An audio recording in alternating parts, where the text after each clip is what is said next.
Habitat loss, fragmentation and pest plants and animals are the major drivers of native wildlife decline, especially threatened species.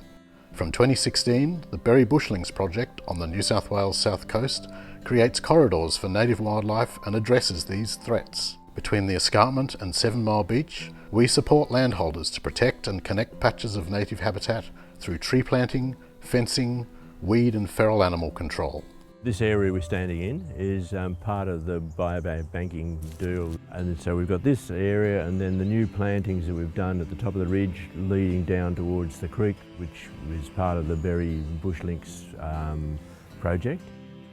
We certainly see more birds now over here, and as you can hear some of them in the background now. There's been various studies on antechinus's and sugar gliders in the area. We were pleased to see that some were crossing from this patch of bush to the other side of the highway by DNA sampling.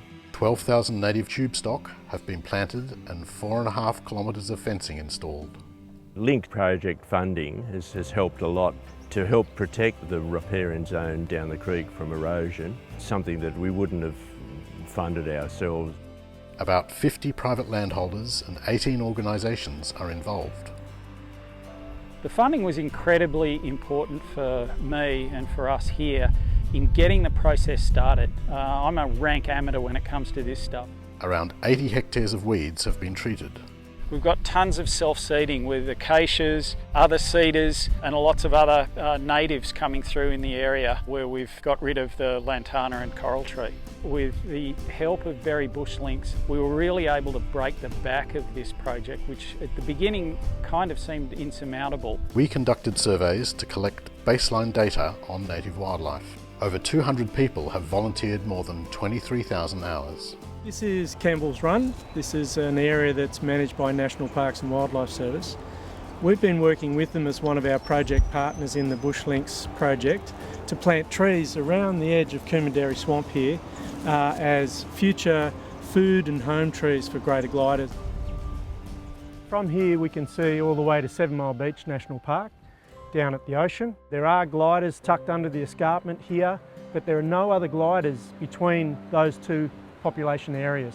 So it's really critical, not only for gliders but for all native animals, to have that connectivity, to have the network of linked forest areas through tree planting and protecting the existing patches of forest. We're installing greater glider nest boxes.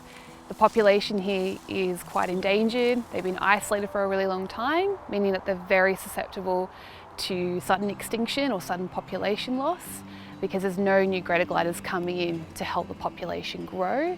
But they prefer to have their homes nice and high. So if we can put more hollows in the form of nest boxes in those areas, we can make the population expand within the park and hopefully expand beyond the park, beyond the roads and into other neighbouring habitat.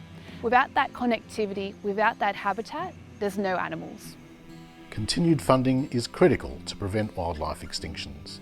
Landholder involvement is vital. Contact Berry Landcare to learn more.